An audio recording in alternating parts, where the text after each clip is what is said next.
Oke, selamat malam semuanya. Pak Sarosa bisa didengarkan nih?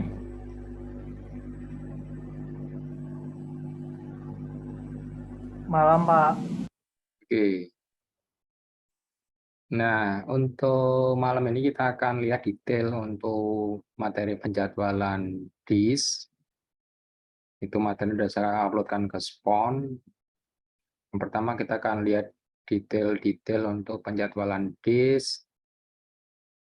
Silakan di-download materinya di Spon. Yang bagian pertama itu algoritma penjadwalan DIS, yang bagian detail, yang bawahnya itu example-nya ya.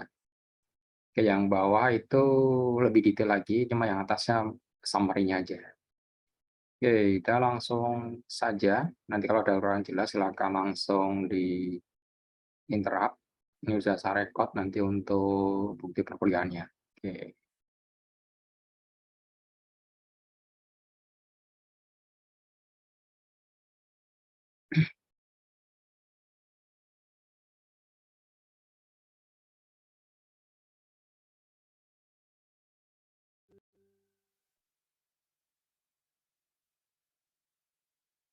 Oke. Nah, kemarin kita ada menggunakan namanya penjadwalan DIS. Penjadwalan DIS ya dia sangat penting karena DIS Anda itu sesuatu yang punya keterbatasan baik secara fisik maupun secara hardware maupun secara software ya, itu aja. Makanya karena keterbatasan tersebut mekanikal ya memang seperti itu, mau gimana lagi. Maka perlu metode ataupun cara-cara spesifik agar Anda mengakses sepatu itu cepat, efisien, ya tentu saja dalam limit storage ataupun disk Anda. Nah, maka untuk meningkatkan performanya ya kita butuh algoritma penjadwalan yang tepat sesuai dengan karakteristik daripada si disk Anda. Ya kalau Anda menggunakan disknya, storage-nya itu dia sifatnya magnetik, ya akan berbeda dengan kalau Anda menggunakan storage-nya basisnya NAND flash, misalnya flash disk ataupun SSD ya sekarang banyak Anda pakai itu aja. Nah, tujuan cuma sama sih, yaitu untuk meningkatkan efisiensi kerja daripada si disk tersebut. Nah, kita akan lihat 6 algoritma penjadwalan yang banyak dipergunakan, yaitu namanya FCFS, First Come First Serve, lalu ada SFTF, Shortest Seek Time First, lalu ada Scan, ada C-Scan, Circular Scan, lalu Loop, dan yang versi variannya itu Circular Loop. Oke, langsung aja. Yang pertama, FCFS. FCFS ini gampangnya Vivo aja ya. First come, first serve. Jadi siapa yang datang duluan, ya dilayani duluan. Dia menggunakan sistem antrian, terus sifatnya sangat adil. Ya kalau Vivo kamu seperti algoritma standar ya dia adil itu aja. Siapa yang datang duluan ya akan dilayani duluan. Sesuai dengan waktu tunggunya di antrian aksesnya. Karena dia basisnya adil secara timing, maka ya dia tidak mempedulikan kecepatan. Pokoknya semua prosesnya bisa mengakses disknya. Itu detail seperti itu ya. Terus yang kedua, SSTF. SSTF Shortest Seek Time First. Nanti untuk example-nya akan saya jelaskan di slide yang kedua. Jadi SFTF ini dia basisnya apa? Kalau basisnya FCFS tadi itu siapa yang datang duluan akan dilayani lebih dulu. Tapi kalau yang SSTF dia akan melihat mana sih untuk request yang perbedaannya dengan posisi head terakhir itu kecil. Tujuannya ngapain sih? Tujuannya itu agar si head tersebut itu dia bergerak lebih pendek sehingga lebih cepat untuk Anda mengakses file ataupun resource yang mau diakses di head yang dituju. Jadi kalau ada bandingan dengan FCFS, maka SFTF ini dia lebih cepat dalam hal pergerakan head-nya. Nah, itu SFTF seperti itu.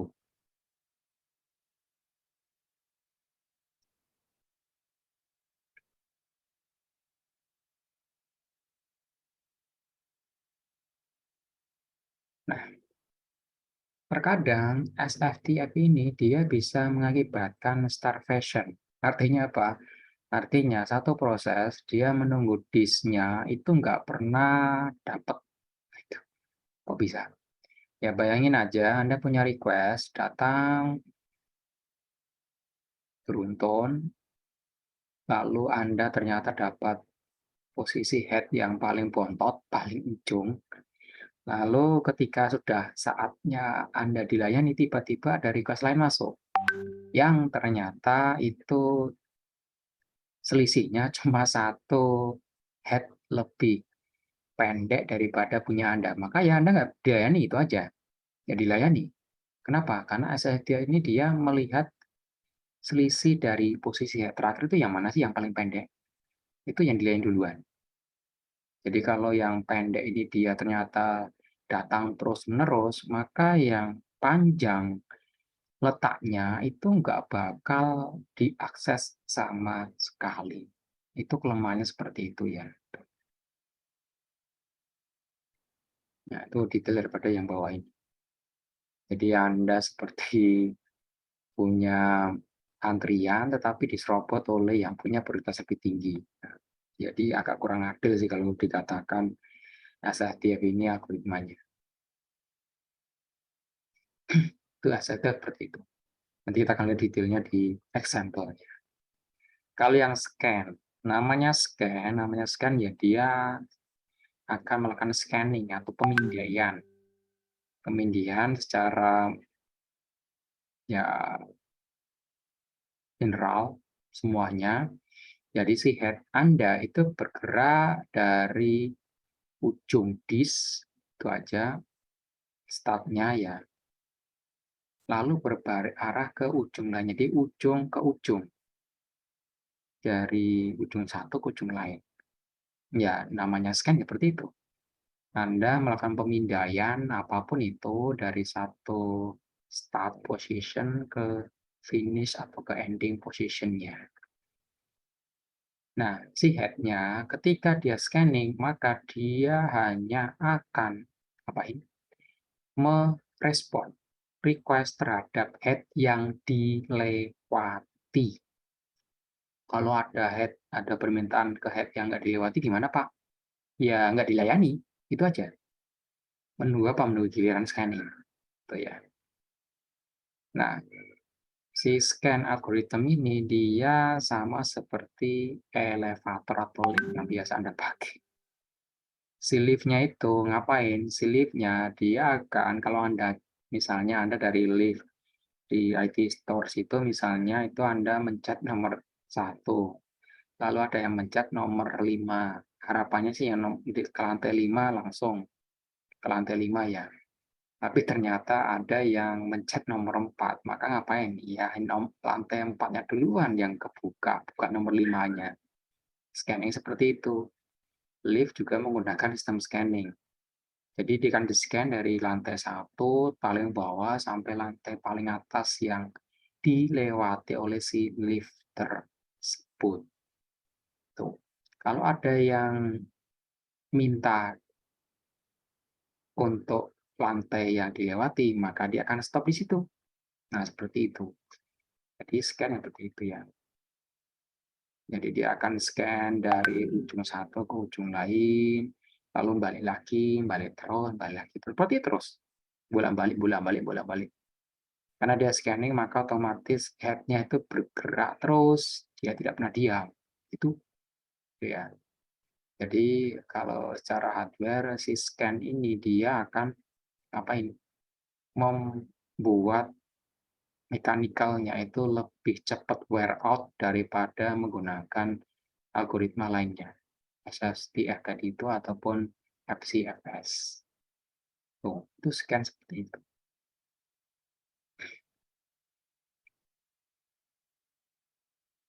Nah, ini Jadi head-nya selalu bergerak, otomatis.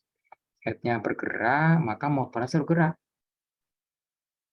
Motor selalu gerak, mechanical, ya lama-lama motornya rusak, kepanasan, over dan sebagainya. Jadi lebih ke struktur mekanikalnya yang cepat rusak.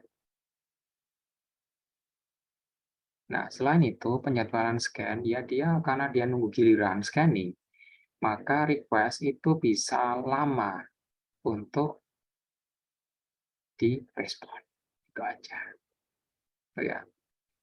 Jadi kalau scanningnya ternyata sudah kelewatan, ya udah, nggak ada namanya balik lagi. Dia nunggu giliran kembali lagi untuk head-nya. Nah, lalu modifikasi scan ada namanya syscan. Nah, syscan ini tujuan cuma satu, karena scan tadi itu mengakibatkan ada banyak request yang dia harus nunggu giliran scanning ya. Maka syscan ini dia tujuannya untuk mengurangi hal tersebut. Jadi kalau di syscan ya, yang circular scan, maka saat head-nya sudah berada di silinder terujung disknya, head akan berbalik arah dan bergerak secepatnya menuju silinder di ujung disk yang lainnya. Jadi ngapain? Jadi dari ujung satu ke ujung lain itu normal speed-nya. Tapi kalau balik lagi ke ujung start-nya, dia cepat bus gitu aja. Tuh. Dan request selama balik ini akan di-skip. Jadi nggak baca lah. Anda dari posisi A ke posisi B itu speed-nya misalnya 1000 rpm. Lambat, normal. Lalu dari B balik ke A, speed-nya optimal. Sesuai kemampuan maksimal si hadis Anda. Contohnya 7200 rpm, bus gitu. Jadi cepat. Tuh. Itu circular scan. Ya, boleh dikatakan sih agak-agak nakal dikit, tapi ya jalan aja sih. Iya. Jadi si scan ketika scanning dari awal ke akhir itu normal, tapi dari akhir ke awal itu di-skip, itu aja. Jadi kalau yang si scan seperti itu. Nah, si scan ini sendiri ya punya kelemahan. Kelemahannya apa? Ketika dia bergerak dari ujung yang paling ujung ke ujung dalam, ujung luar ke ujung dalam, itu dia ngapain? Nggak bakal di-respon untuk request-nya. Itu kelemahannya. Nah, kelemahan ini diperbaiki oleh algoritma loop. Itu. Jadi algoritma loop ini ngapain namanya loop? Dia melihat apa yang dilihat. Yang dilihat apakah ada permintaan ataukah enggak. Itu. Jadi selama kembali tadi itu yang tadinya semuanya di-skip, itu kalau di loop dia akan dicek apakah ada permintaan untuk head yang dilewati ataukah enggak. Nah itu. Jadi kalau di lock, disk arm itu tidak berjalan sampai ujung disk mentok. Tetapi dia hanya akan berjalan menuju request yang head position-nya itu ternyata paling dekat dengan ujung. Jadi anggap aja paling bottom request-nya itu berapa. Dia akan mentok sampai situ aja lah.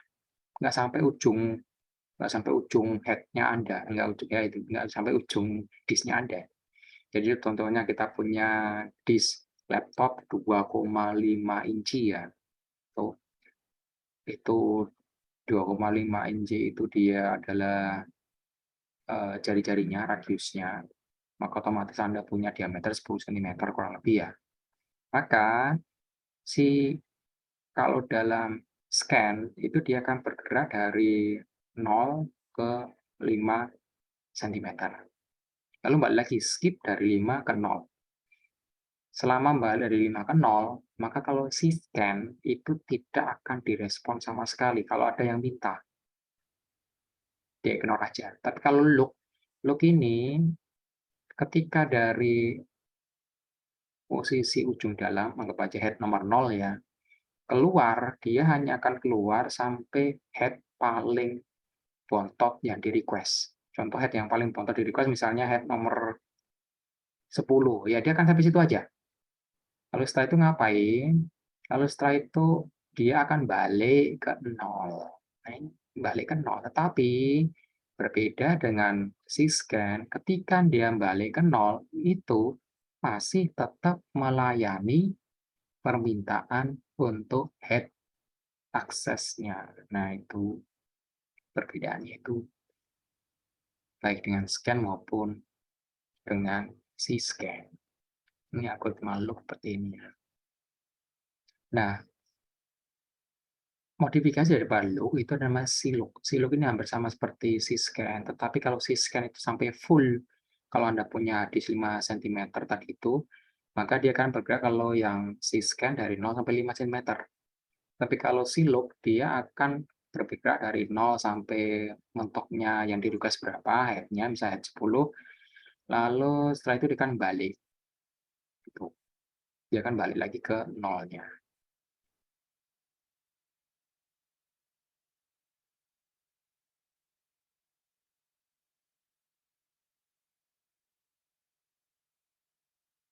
Nah, perbedaannya dengan syscan, baliknya kemana? Nah, ini. Baliknya bukan ke 0. Dia baliknya kemana? Dia baliknya ke request dengan nomor head yang paling dekat dengan ujung ketika dia balik. Contoh, dari 0, terus dia bergerak ke head nomor 10, karena yang ternyata yang paling jauh yang diminta itu head 10. Lalu setelah itu dia balik, mau ke head nomor 0 lagi, balik lagi situ. Ternyata ketika dia balik, ada request ke head misalnya nomor 6. Maka si loop itu dia akan menghentikan head arm-nya di posisi head nomor 6, baru diakses. Lalu setelah itu dia balik lagi, meneruskan perjalanannya kembali ke 0, tapi dari 6, lalu dia bergerak misalnya ke 0. Tiba-tiba di request di head nomor 2 ada request, ya dia akan stop di situ. Lalu diakses head nomor 2, selesai, lalu dia akan apa, balik lagi ke 0, sampai akhirnya balik beneran ke 0, selesai. Itu siluk seperti itu. Nah,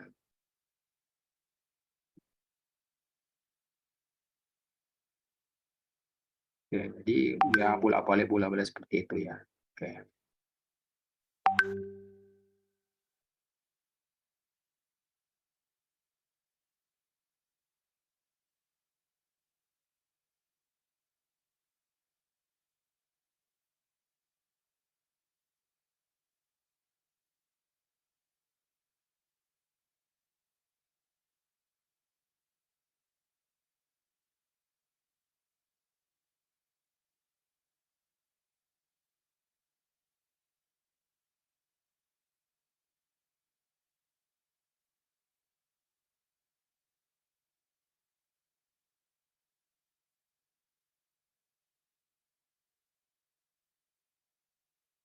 Oke, itu siluk seperti itu ya.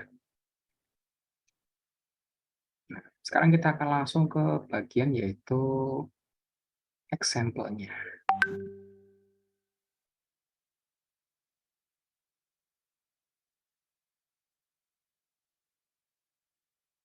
Kalau yang ini adalah penjelasannya saja. Sekarang kita akan lihat gimana sih real-nya ketika untuk yaitu pergerakan head-nya.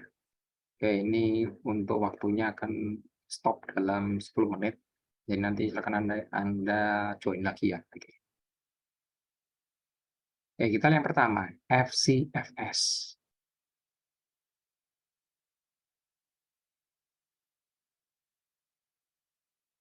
Oke, apakah ini bisa kelihatan jelas untuk slide-nya? Kelihatan, Pak. Oke. Nah, untuk aksesnya kita bikin mudah aja. Jadi kita punya antrian posisi head yang akan dituju. Anggap aja ini seperti terminal Anda stop, itu aja ya. Ada posisi head 98, lalu ada yang minta 83, lalu ada data lagi 37, 12, sampai 67. Ternyata sekarang head-nya di posisi 53. Lalu sekarang pergerakan head-nya gimana? Nah, kita lihat Jadi yang pertama yang paling gampang FCFS. FCFS tadi itu first come first serve.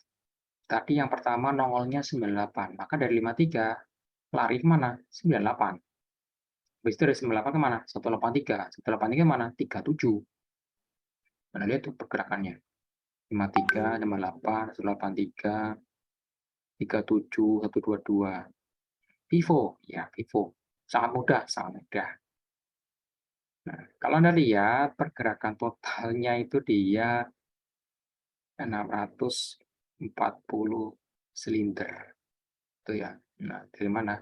Ini silakan lihat ini. Oke. Oke. Ini FCFS seperti ini. Kalau antriannya ada masuk lagi, maka dia akan bergerak terus gitu aja. Sampai akhirnya si prosesnya mencapai idle dan si head-nya itu akan, kalau dulu ada namanya head parking. Jadi head-nya si disk Anda itu akan diparking kembali ke posisi 0 oleh si controller hard disk Anda. Itu kalau dulu sih. Atau kalau sekarang disknya masih pakai seperti itu, enggak. Karena di saya pun juga nggak ada namanya parking seperti itu lagi. Yang saya tahu hadisnya parking itu laptop punyanya Pak Abdul Rahman. Kebetulan dia pakai Lenovo. Laptopnya itu saya kira dulu pertama kali hadisnya itu agak error itu aja karena suara motornya kayak semacam motor agak lemah untuk hadisnya. Ternyata motor hadisnya itu parking. Itu sesuatu yang boleh dikatakan sih fitur yang sudah agak ditinggalin itu aja ya. Tapi ya masih ada beberapa vendor laptop atau PC yang membuat seperti itu. Mereka punya tujuan sendiri itu aja sih. Contohnya misalnya kalau Anda head-nya diparking di head 0, itu ngapain? Itu akan meminimalisir kerusakan data akibat misalnya benturan fisik tergores. Itu fatal kalau Anda punya disk ya sifatnya magnetik ya. Makanya kalau vendor disk itu biasanya ya melakukan parking seperti itu. Ya tentu saja dikendalikan oleh si sistem operasinya ya. Nah, ini FCFS sangat mudah, sangat gampang dicerna itu aja. Karena menggunakan sifat seperti Vivo biasa. Oke, kalau SSTF seperti apa? Ya, SFTF itu dia akan memilih head yang selisihnya paling dekat dengan posisi head yang sekarang. Kita lihat. Jadi kita lihat prosesnya sama persis, nggak ada beda sama sekali ya. Head start-nya 53. Maka di antara yang dilayani ini, dia akan ngapain? Dia akan mencari mana sih yang paling dekat dengan saya. Yang paling dekat dengan saya. Tuh ya. 53. Ketika dia bergerak maju ya. Dia pertama kali bergerak maju, dia akan mencari ke depan. 53 yang paling dekat mana? Oh, ternyata ada 65 paling dekat. Bergerak ke situ dia. Oh, dari 65 dia ngecek ke depan lagi. Ke depannya ada yang mana? Ternyata ada 67. Dia bergerak ke situ. 67. Itu ya. 67. Kenapa? Karena itu yang paling dekat selisihnya. Dari 67 dia akan mencari di antara yang belum dilewati ini mana sih yang paling dekat selisihnya. Oh, ternyata 37. Dia akan muter lagi balik arah ke 37. Dari 37 dia akan nyari lagi, mana sih yang paling dekat dengan 37 yang belum dilayani? 14. Situ. Dari 14 dia akan mencari mana sih yang paling dekat dengan posisi 14 sekarang. Dia akan bergerak ke situ. 98. Habis itu dia 122, 124, dan terakhir 183. Ini SFTF. Jadi kalian lihat pergerakannya random. Sesuai dengan urutan masuknya request head yang ada di antriannya. Itu ya. Tuh. Jadi kalau Anda lihat SFTF ini dia lumayan efisien, tetapi kadang-kala agak kasihan geraknya itu aja. Contoh misalnya ini dari sini dari 14 ke 98 dia itu bergerak kurang lebih berapa itu 98 kali 14. 84 head. Baru sampai ke tujuannya. Itu kalau bergerak sedikit-sedikit seperti ini sih cepat, tapi kalau seperti ini lambat. Itu aja. Bisa juga kalau seperti ini dioptimalkan pakai apa? Pakai misalnya motor head arm-nya itu di set high speed. Tapi itu kalau dikatakan agak riskan sih. Agak riskan dia overshoot aja. So, oke, ini SFTF seperti ini ilustrasinya. Nah, kalau tadi scan, paling gampang dia diilustrasikan sebagai elevator atau lift. Kalau lift berarti ngapain ya kita lihatnya. Masih sama request-nya 98, 187. Lalu head start-nya masih sama 53. Pakai scan, misalnya dia pertama kali scan-nya ke bawah. Misalnya bergerak ke bawah. Dari 53 dia bergerak mau ke 0. Misalnya pertama kali gerak. Maka dia akan turun. 152 nggak ada yang minta. 51 nggak ada yang minta. 50 nggak ada. Turun. 37 ada minta. Oh ada. Layani duluan. 37 turun, turun, turun, turun. 14 ada. 0. Nggak ada. Naik lagi dia. Scanning dari 0. 1, 2, 3, 4, 5, 6, 7. Oh 65 belum ada yang dilayani. Terus sampai itu. Sampai kira 83. Dari sini kemana? Scan, dia akan melanjutkan perjalanan sampai ke 199. Baru setelah itu udah muter balik lagi. Terus seperti itu. Ya, itu scan sangat mudah dipahami. Karena dia sifatnya seperti elevator lift biasa. Nah, si scan tadi itu jadi dia circular scan. Dia akan skip melayani request untuk head yang arahnya berbalik. Kita lihat. Misalnya dari 53 itu dia head-nya bergerak ke nomor head yang ujung alias keluar head-nya. Maka dia akan melayani 53 lalu naik 54 terus 65 dan minta layani.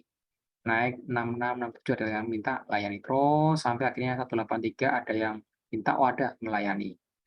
Naik terus 199 ada yang minta nggak ada. Udah dari sini kemana? Dia langsung nyut balik ke 0. Selama balik ini, kalau ada yang minta di head-head-nya, tidak akan dilayani. Baru setelah itu dia akan naik lagi, men-scan mana yang dilayani yang belum dilayani di proses pertama ini. Contoh di sini, dia yang belum dilayani berapa? 14 sama 37. Ya itu sih scan. Perbedaannya ini ya. Ketika dia balik dari head paling ujung menuju ke head yang paling dalam, dia tidak akan melayani request head disk-nya. Nah, itu. Oke, ini kurang dari 1 menit. Itu sesi yang pertama.